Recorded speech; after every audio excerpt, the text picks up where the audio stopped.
আজকে চিকেন ভর্তার recipe share করছি।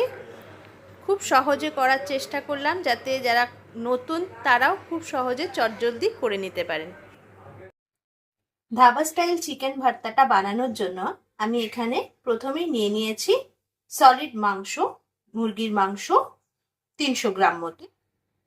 এটাকে প্রথমেই আমি আগে একদম সেদ্ধ করে নেব। আমি মাংসটাকে সেদ্ধ বসিয়ে দিয়েছি, একটু নুন দিয়ে দিলাম। নুন দিয়ে এটাকে আমি ভালো মতো ঢাকা দিয়ে সেদ্ধ করে নেব। চিকেন ভর্তাটা বানানোর জন্য আরও যে যে সামগ্রী নিয়েছি তার মধ্যে আমি 4টে পেঁয়াজ এরকম নিয়েছি। তার মধ্যে কিছু পেঁয়াজ, হাফ পেঁয়াজ আমি এরকম লম্বা লম্বা করে কেটে নিয়েছি ঝিরি করে, আর কিছু পেঁয়াজ চৌকো চৌকো করে ছোট ছোট করে কিউব কিউব করে কেটে নিয়েছি। কয়েকটা কাজু নিয়েছি। বড় বড় টেবিল চামচের 3 চামচ টক দই নিয়েছি। এখানে 3টে ছোট ছোট টমেটো নিয়েছি। একটু আদা লঙ্কা ক্রাশ করে নিয়েছি, আর বেশ খানিকটা পরিমাণে রসুন আমি ক্রাশ করে নিয়েছি। আমি গোটা কাজুগুলোকে এভাবে ক্রাশ করে নিয়েছি। এটাকে এবার আমার টক দইটার মধ্যে মিশিয়ে নেব। এই সম্পূর্ণ রান্নাটাই আমি করব সর্ষের তেলে, তাই প্রথমেই আমি কড়াতে বেশ পরিমাণ মতো একটু সর্ষের তেল দিয়ে নিই। সর্ষের তেলটা যখন এরকম হয়ে আসবে, ধোঁয়া উঠবে, তখন গ্যাসটাকে কমিয়ে দিয়ে এবার আমি আমার কেটে রাখা পেঁয়াজ রসুন আদা কুচিগুলো দিয়ে দেবো। প্রথমেই কিউব করে রাখা পেঁয়াজগুলোকে দিচ্ছি।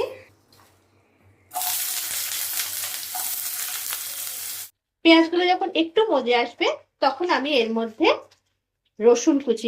রসুনটা যে ক্রাশ করে রেখেছিলাম সেটা দিয়ে দেব, আর এই আদা আর লঙ্কা ক্রাশ করাটাও দিয়ে দিলাম। এটাকে একটু হতে দেব, মজতে দেব।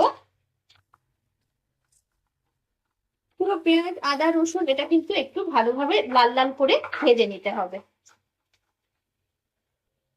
এইগুলো দিয়েও যখন একটু বেশ ভালো মতো মজে যাবে পেঁয়াজ রসুন আদা এগুলো, তখন আমি এই ঝিরি করে কেটে রাখা পেঁয়াজগুলোকে দিয়ে দেব।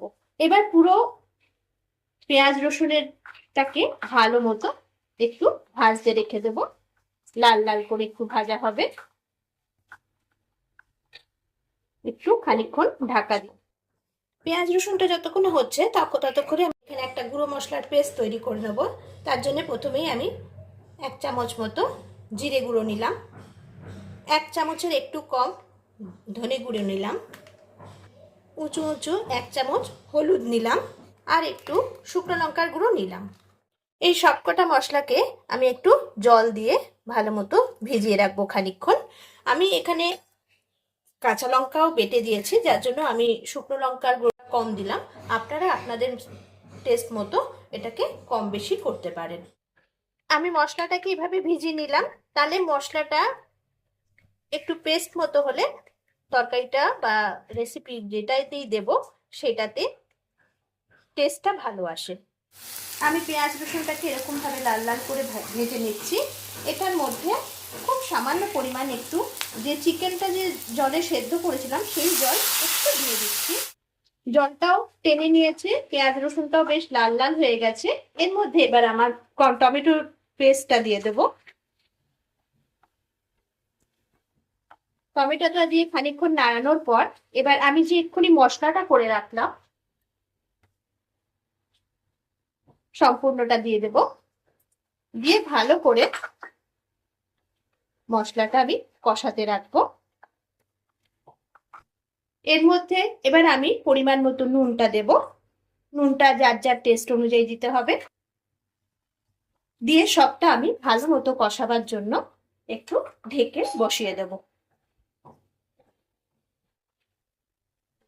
এখানে এবার মশলাটা আমার তেল ছেড়ে দিয়েছে। এবার আমি যে চিকেনটা সেদ্ধ করে রেখেছিলাম সেগুলোকে এইভাবে শ্রেডেড করে নিয়েছি, ছাড়িয়ে ছাড়িয়ে নিয়েছি। এগুলোকে এবার আমি মশলার মধ্যে সবটা দিয়ে দেব। এটাকে এবার ভালো করে নাড়িয়ে নেব, মিশিয়ে নেব। এই মাংসের মধ্যে যেন একটু হাড় না থাকে।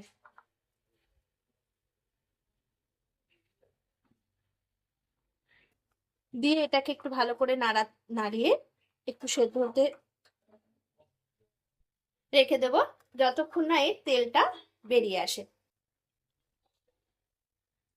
চিকেনটা যখন এই অবস্থায় আসবে তখন আমি আমার টক দই আর গ্রেট করে রাখা কাজু বাদামের যে পেস্টটা করেছিলাম সেইটা দিয়ে পুরো ব্যাপারটা ভীষণভাবে একদম মিশিয়ে দিতে হবে। এটাকে ভালো মতো এইভাবে দই দিয়ে আর কাজু বাটাটা দিয়ে ভালো মতো কষিয়ে নিতে হবে। টক দই দিয়ে যখন কষানো হয়ে গেছে, এবার আমার বাদবাকি যে চিকেন স্টকটা ছিল সেটা সম্পূর্ণ দিয়ে ভালো মতো ঢাকা দিয়ে সেদ্ধ হতে বসিয়ে দেব। রান্নাটায় যেহেতু টক দই দেওয়া আছে তাই জন্য স্বাদটা ব্যালেন্স করার জন্য আমি খুব সামান্য পরিমাণ একটু চিনি দিলাম। এতে মাংসের স্বাদে কোনো চিনি মিষ্টতা আসবে না, কিন্তু টেস্টটা ব্যালেন্সড হবে।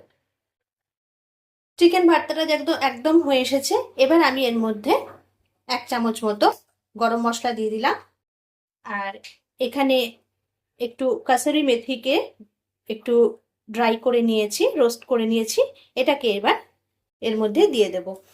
এটা দিলেও দিতে পারেন, না দিলেও স্কিপ করতে পারেন, তবে কাসুরি মেথি দিলে একদম ধাবা স্টাইল যে ফ্লেভারটা সেটা আসে।